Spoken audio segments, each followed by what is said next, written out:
স্বামী আর স্ত্রী পরস্পরকে ওন করতে শিখুন। ওন করা মানে হচ্ছে এই জিনিসটা একান্তই আমার, শুধুই আমার। যা কিছু আমরা ওন করি তার ভালো খারাপ সব কিছুই আমরা একান্তই আমাদের নিজস্ব বলে বোধ করি।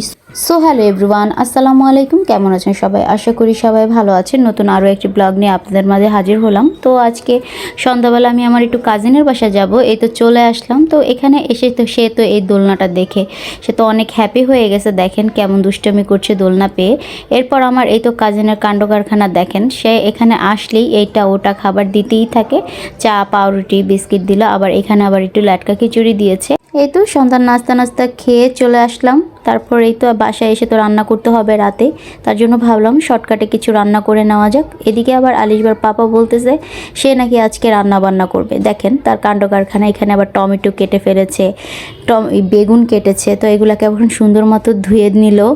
তো সে এই তো রান্না করতে চলে আসলো। দেখেন সে কড়াইতে এখন তেল দিয়ে দিল।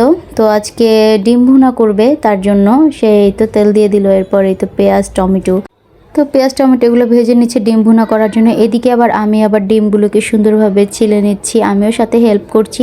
সে বলছিল যে না আমার হেল্প করতে হবে না, ও নিজে একা একা করবে। সারাদিন পর অফিস থেকে আসছে, আমার এইগুলো ভালো লাগে না। যে অসুস্থ থাকি সেটা একটা আলাদা ব্যাপার, অসুস্থ থাকলে হেল্প করে সেটা অন্যরকম বিষয়, কিন্তু সুস্থ তারপরও সে রান্নাবান্না করতে আসছে। বলতেছে সে আজকে ডিম ভুনা করবে, আজকে নিজে হাতে করে খাওয়াবে।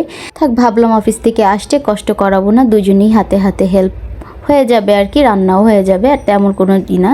তো এদিকে আমি আবার এগুলাকে বেগুন ভাজি করব, তার জন্য বেগুনটাকে সুন্দরভাবে হলুদ মরিচ লবণ দিয়ে সুন্দরভাবে মাখিয়ে নিচ্ছি। তো এদিকে জামাই আমার ডিম রান্না করার জন্য সুন্দরভাবে এগুলাকে মশলা দিয়ে কষাচ্ছে। এর মধ্যে হলুদের গুঁড়া, মরিচের গুঁড়া, স্বাদ মতো লবণ, জিরার গুঁড়া দিয়ে সুন্দরভাবে কষিয়ে নিচ্ছে। আর সে আবার আমাকে বলতেছে যে এইভাবে রান্না করলে খুবই মজা লাগে, সে আমাকে শেখাচ্ছে। এদিকে আবার ডিম ভুনা করার জন্য যে ডিমগুলো আমি মেখে রেখেছিলাম মশলা দিয়ে, এগুলো একেবারে সুন্দরভাবে ভেজে নেব। আর এই কড়াইটা দেখে কেউ কিছু মনে করবেন না, এই কড়াইটা হচ্ছে মাছ অন্য কিছু ভাজে খুব সুন্দরভাবে ভাজা হয় আর কি, এই জন্য ভাজছি।